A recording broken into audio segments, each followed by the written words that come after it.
મિત્રો, ટેટની પરીક્ષા નજીક આવી રહી છે ત્યારે નવા સિલેબસ મુજબ ગુજરાતી પદ્ધતિશાસ્ત્રના મૂલ્યાંકન અને ઉપચારાત્મક શિક્ષણ વિશે ટોપ 50 MCQ આજના વિડીયોમાં આપણે જોઈશું, જે આવનાર પરીક્ષા માટે ખૂબ જ ઉપયોગી થશે. છેલ્લે તમારી ટેસ્ટ પણ લેવામાં આવે છે, તો વિડીયો વ્યવસ્થિત જોવો, પૂરો જોવો અને ટેસ્ટ આપી તમે તમારું નોલેજ પણ ચેક કરી શકો છો. એ સિવાય ફ્રીમાં આની PDF પણ તમને પ્રોવાઈડ કરાવવામાં આવે છે. કઈ રીતે મળશે તે પણ આપણે આગળ જોઈશું. તો જોઈએ ખૂબ જ અગત્યનો આ વિડીયો. મૂલ્યાંકનનો પ્રાથમિક હેતુ શું છે? અહીં 4 ઓપ્શન આપેલા છે. તમારે સાથે સાથે કમેન્ટ બોક્સમાં પણ જવાબ આપતો જવાનો છે.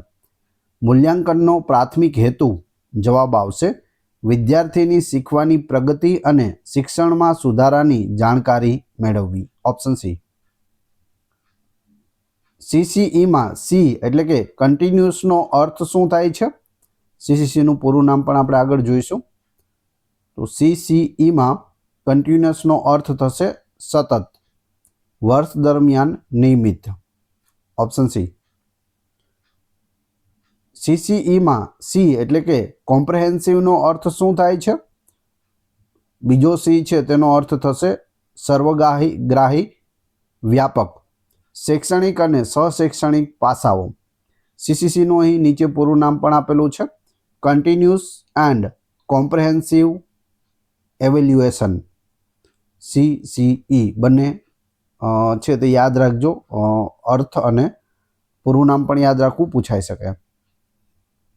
ગુજરાતી ભાષામાં વિદ્યાર્થીના સહશૈક્ષણિક પાસાનું મૂલ્યાંકન શેના દ્વારા કરી શકાય છે? તો જવાબ આવશે જૂથ પ્રવૃત્તિઓમાં સહભાગિતા, વક્તૃત્વ અને અભિનય દ્વારા કરી શકાય છે. મૂલ્યાંકન કેવું હોવું જોઈએ? તો જે મૂલ્યાંકન લેવામાં આવે છે તે વિશ્વસનીય, વૈધ અને વસ્તુલક્ષી હોવું જોઈએ. કયું મૂલ્યાંકન શિક્ષકને ભવિષ્યના અધ્યાપન માટે માર્ગદર્શન આપે છે? શિક્ષકને ભવિષ્યના અધ્યાપન માટે માર્ગદર્શન આપતું હોય તેવું મૂલ્યાંકન છે રૂપાત્મક મૂલ્યાંકન. Option B. વર્ષના અંતે અભ્યાસક્રમની સિદ્ધિ ચકાસવા માટે કયું મૂલ્યાંકન થાય છે?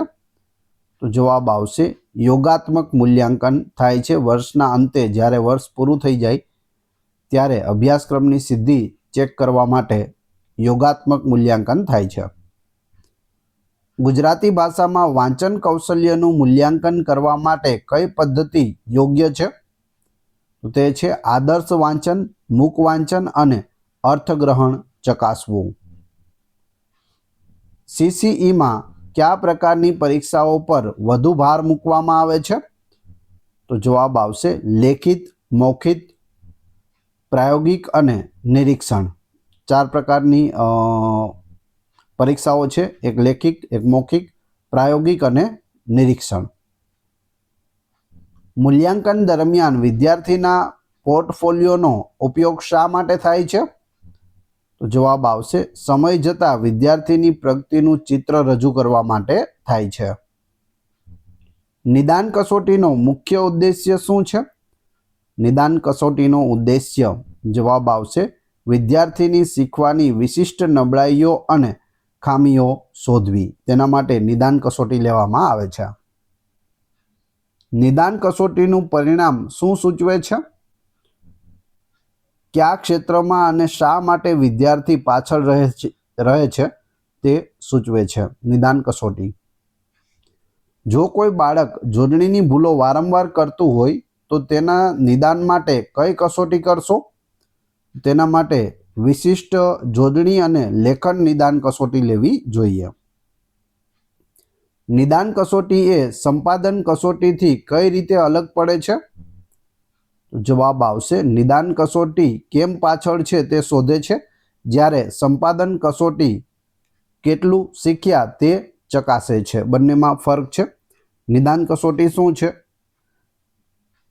તે કેટલા પાછળ છે, કેમ પાછળ છે, શા માટે વિદ્યાર્થી પાછળ રહી જાય છે, બીજા વિદ્યાર્થી જેટલો હોશિયાર નથી તે શોધે છે.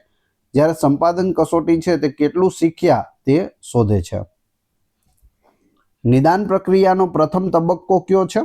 પ્રથમ તબક્કો જવાબ આવશે વિદ્યાર્થીની નબળાઈના ક્ષેત્રને ઓળખવું. વિદ્યાર્થી કયા ક્ષેત્રમાં નબળો છે તે ઓળખી કાઢવું. નિદાન કસોટી પછી કયું પગલું લેવું અનિવાર્ય છે? તો જવાબ આવશે ઉપચારાત્મક શિક્ષણ શરૂ કરવું. વિદ્યાર્થી જે ક્ષેત્રમાં નબળો છે તે ક્ષેત્ર કઈ રીતે સારું થઈ શકે તે માટે ઉપચારાત્મક શિક્ષણ છે તે શરૂ કરવું જોઈએ. નિદાન કસોટી કઈ પદ્ધતિનો એક ભાગ ગણાય છે? તો જવાબ આવશે શિક્ષણ પ્રક્રિયાનો એક ભાગ ગણાય છે. જો કોઈ બાળકને સમાસ સમજવામાં મુશ્કેલી પડતી હોય તો નિદાન કસોટીમાં કયા પ્રકારના પ્રશ્નોનો સમાવેશ થશે? સમાસ ઓળખ અને તેના નિયમો આધારિત પ્રશ્નો હોવા જોઈએ.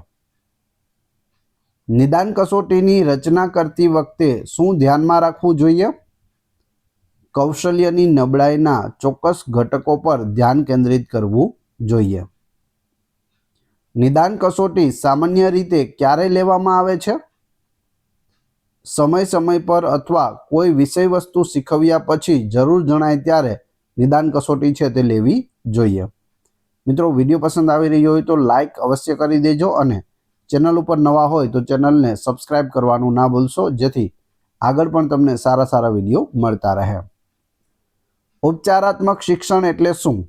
ઉપચારાત્મક શિક્ષણ જવાબ આવશે નિદાન થયેલી નબળાઈઓને દૂર કરવા માટેનું વિશેષ માર્ગદર્શન અને શિક્ષણને ઉપચારાત્મક શિક્ષણ કહે છે.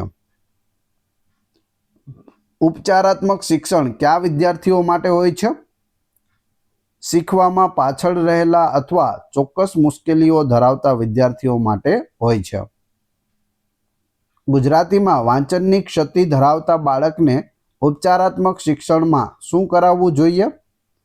તો જવાબ આવશે ફ્લેશ કાર્ડ, મોટા અક્ષરોમાં વાંચન અને પુનરાવર્તન કરાવવું જોઈએ. ઉપચારાત્મક શિક્ષણ માટે વર્ગખંડનું આયોજન કેવું હોવું જોઈએ? નાના જૂથોમાં અથવા વ્યક્તિગત ધ્યાન આપી શકાય તેવું હોવું જોઈએ. ઉપચારાત્મક શિક્ષણનો સમયગાળો કેવો હોવો જોઈએ? નબળાઈ દૂર ન થાય ત્યાં સુધીનો હોવો જોઈએ. તેનો સમયગાળો કોઈ ફિક્સ નથી હોતો કે 1 મહિનો અથવા 15 દિવસ અથવા 1 અઠવાડિયું ફિક્સ નથી હોતો. જ્યાં સુધી વિદ્યાર્થીમાં નબળાઈ રહે છે ત્યાં સુધી તેને સુધારવાના પ્રયાસો છે તે કરવા જોઈએ. ઉપચારાત્મક શિક્ષણનું સફળતાપૂર્વક આયોજન કરવા માટે સૌથી પહેલા શું જરૂરી છે? તો સૌથી પહેલા છે તે નિદાન કસોટીના તારણોનું વિશ્લેષણ જરૂરી છે. ઉપચારાત્મક શિક્ષણમાં શિક્ષકની ભૂમિકા શું છે? શિક્ષકની ભૂમિકા માર્ગદર્શક, સહાયક અને પ્રેરક તરીકેની રહેલી છે. Option B. લેખન કૌશલ્યમાં મુશ્કેલી ધરાવતા બાળકને ઉપચાર માટે શું ઉપયોગી છે? જવાબ આવશે વારંવાર શ્રુતલેખન, સુંદર હસ્તાક્ષરની તાલીમ અને ગ્રાફિક ઓર્ગેનાઇઝર્સ. તો એ છે તે કામ આવે છે. જો કોઈ બાળક ભાષા સમજવામાં અર્થગ્રહણ મુશ્કેલી અનુભવે તો ઉપચાર માટે શું કરશો? ચિત્રો, TLM અને વાસ્તવિક જીવનના ઉદાહરણો દ્વારા વિષય વસ્તુ સમજાવવી. ટીચિંગ લર્નિંગ મટીરિયલ TLMનો ફૂલ ફોર્મ છે તે થાય છે. ઉપચારાત્મક શિક્ષણ પછી શું કરવું જોઈએ? પુનઃ મૂલ્યાંકન દ્વારા નબળાઈ દૂર થઈ કે નહીં તે ચકાસવું જોઈએ. સંપાદન કસોટીનો હેતુ શું છે? એકમ અથવા અભ્યાસક્રમમાં વિદ્યાર્થીએ કેટલું જ્ઞાન પ્રાપ્ત કર્યું તે ચકાસવું. સંપાદન કસોટી. સંપાદન કસોટી સામાન્ય રીતે કેવા પ્રકારની હોય છે? યોગાત્મક અથવા રૂપાત્મક બંને હોઈ શકે.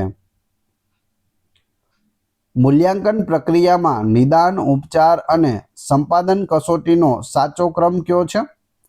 તો અહીં જવાબ આવશે ઓપ્શન બી, નિદાન, ઉપચાર અને સંપાદન એટલે કે પુનઃ મૂલ્યાંકન. પ્રથમ નિદાન કસોટી લેવાની, જેનાથી ખ્યાલ આવે વિદ્યાર્થી કયા કયા વિષયમાં નબળા પડે છે. પછી ઉપચાર તેનો કરવાનો, એટલે કે તેને તે વિષયો વ્યવસ્થિત શીખડાવવાના. શીખી લીધા પછી સંપાદન એટલે કે પુનઃ મૂલ્યાંકન કરી અને ચેક કરવું કે તેને આવડી ગયું છે કે નહીં. તો આ 3 યાદ રાખજો, ક્રમમાં યાદ રાખવી: નિદાન, ઉપચાર અને સંપાદન. જો સંપાદન કસોટીનો ગુણાંક વર્ગના સરેરાશ સ્તર કરતાં ખૂબ ઓછો આવે તો શિક્ષકે શું કરવું જોઈએ? શિક્ષણ પદ્ધતિમાં સુધારો કરવો અને ફરીથી એકમ શીખવવું જોઈએ. સીસીઈમાં સતત મૂલ્યાંકનનો ફાયદો શું છે? જવાબ આવશે નિયમિત પ્રતિપોષણ મળે છે અને તરત જ સુધારો કરી શકાય છે. ગુજરાતી ભાષામાં સારા મૂલ્યાંકન સાધનનું લક્ષણ શું છે? વૈધતા અને વિશ્વસનીયતા હોવી. Option B. કસોટીની વૈધતા એટલે શું? કસોટી જે હેતુ માટે બનાવાય છે તે હેતુ સિદ્ધ કરે તો તેને કસોટીની વૈધતા કહેવાય. કસોટીની વિશ્વસનીયતા એટલે શું? એક જ કસોટીનું પરિણામ જુદા જુદા સમયે લેવાથી લગભગ એક સરખું આવે તેને કસોટીની વિશ્વસનીયતા કહેવાય. આજે કસોટી લીધી હોય, પરીક્ષા લીધી હોય તો તેમાં જે પરિણામ આવ્યું હોય 2 મહિના કે 6 મહિના પછી જો ફરીથી પરીક્ષા લે અને તે જ પરિણામ આવે તો તેને શું કહેવાય? વિશ્વસનીયતા કહેવાય. ગુજરાતીમાં મૌખિક અભિવ્યક્તિનું મૂલ્યાંકન કરવા માટે કયું સાધન વધુ યોગ્ય છે? તો જવાબ આવશે અવલોકન અને રેટિંગ સ્કેલ. ઉપચારાત્મક શિક્ષણ પદ્ધતિમાં કયું પગલું સૌથી મહત્વનું છે? વિદ્યાર્થીની ભૂલોનું વિશ્લેષણ કરવું. વિદ્યાર્થીને ક્યાં ભૂલ પડે છે તે શોધવી અને તે ભૂલ ન કરે તેના માટે તેને શીખડાવવું. જો કોઈ બાળકને સાંભળીને લખવામાં એટલે કે શ્રુત લેખનમાં સતત ભૂલો થતી હોય તો તેના માટે કયું શિક્ષણ અનિવાર્ય છે? જવાબ આવશે શ્રવણ કૌશલ્ય માટેનું ઉપચારાત્મક શિક્ષણ. ફીડબેક એટલે કે પ્રતિપોષણ કયા પ્રકારના મૂલ્યાંકનનો અનિવાર્ય ભાગ છે? તો તે રૂપાત્મક અને ઉપચારાત્મક જે મૂલ્યાંકન છે તેનો અનિવાર્ય ભાગ છે. ભાષા શિક્ષણમાં સીસીઈ દ્વારા કયા કૌશલ્યનું સતત મૂલ્યાંકન કરવું જોઈએ? તો જવાબ આવશે શ્રવણ, કથન, વાંચન અને લેખન ચારેય કૌશલ્યનું સતત છે તે મૂલ્યાંકન કરવું જોઈએ. મૂલ્યાંકનનો વસ્તુલક્ષી પ્રકાર એટલે શું?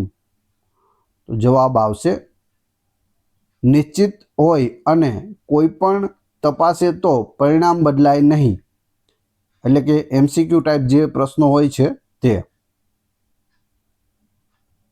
ઉપચારાત્મક શિક્ષણ દરમિયાન શિક્ષકે કઈ વ્યૂહરચના અપનાવવી જોઈએ? તો શિક્ષકે છે તે બાળકના સ્તર અને જરૂરિયાત મુજબ સરળ અને વૈવિધ્યપૂર્ણ પદ્ધતિઓ અપનાવવી જોઈએ. એક જ વાર મૂલ્યાંકન કરવું તે કયા શિક્ષણ સિદ્ધાંતની વિરુદ્ધ છે?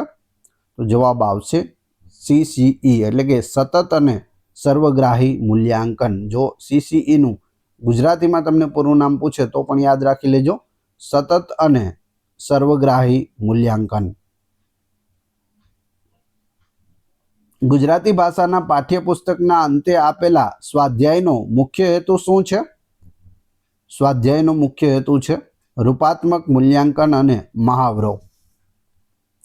જો બાળક લેખન કસોટીમાં વારંવાર વિરામચિહ્નોની ભૂલો કરે તો તેના ઉપચાર માટે શું જરૂરી છે? લેખન દરમિયાન વિરામચિહ્નોનું મહત્વ સમજાવવું અને વાક્યનું બંધારણ સ્પષ્ટ કરવું. નિદાન કસોટીની જરૂરિયાત ક્યારે ઊભી થાય છે? જ્યારે વિદ્યાર્થી સતત રીતે શીખવામાં મુશ્કેલી અનુભવે ત્યારે નિદાન કસોટીની જરૂરિયાત ઉદ્ભવે છે. ઉપચારાત્મક શિક્ષણને અસરકારક બનાવવા માટે કયું પાસું સૌથી વધુ મહત્વનું છે? તો જવાબ આવશે બાળકનો આત્મવિશ્વાસ અને પ્રેરણા. Option B. હવે તમારી ટેસ્ટ જે આપણે વિડીયો જોયો તેમાંથી તમને અહીં પ્રશ્ન પૂછવામાં આવે છે જેનો જવાબ તમારે ક્રમશઃ કમેન્ટ બોક્સમાં આપવાનો છે. એ પછી આપણે પીડીએફ વિશે પણ વાત કરીશું. સીસીઈમાં સી એટલે કે કન્ટિન્યુઅસનો અર્થ શું થાય છે? પ્રથમ તો સીસીઈનું તમને પૂરું નામ પણ આવડવું જોઈએ. જેને પણ પૂરું નામ આવડતું હોય તે કમેન્ટ બોક્સમાં જવાબ આપી દેજો, અથવા સીનું આવડતું હોય તો તમને ઓપ્શન આપેલા છે તેમાંથી જવાબ આપી શકો છો. બીજો પ્રશ્ન, મૂલ્યાંકન કેવું હોવું જોઈએ? તો આ 2 પ્રશ્નો છે, આ વિડીયો જોયો તેમાંથી જ છે. ન આવડતા હોય તો ફરીથી વિડીયો જોઈ લેજો, કેમ કે પ્રશ્ન છે પરીક્ષાઓમાં આવા જ પૂછાશે. આ વિડીયોની ફ્રી PDF આપને ટેલિગ્રામ અને વોટ્સઅપ ગ્રુપમાં મળી જશે. બંનેની લિંક ડિસ્ક્રિપ્શનમાં આપેલી છે, જેથી તમે તેને વારંવાર રીડ કરી શકો. વિડીયો પસંદ આવ્યો હોય તો લાઇક, કોમેન્ટ, શેર અને સબસ્ક્રાઇબ કરવાનું ના ભૂલશો. આ ચેનલ ઉપર ઘણા બધા વિડીયો અવેલેબલ છે. તમે ચેનલના નામ ઉપર ક્લિક કરી વિડીયોમાં જઈ બધા જ લેટેસ્ટ વિડીયો જોઈ શકો છો. Thanks for watching my video.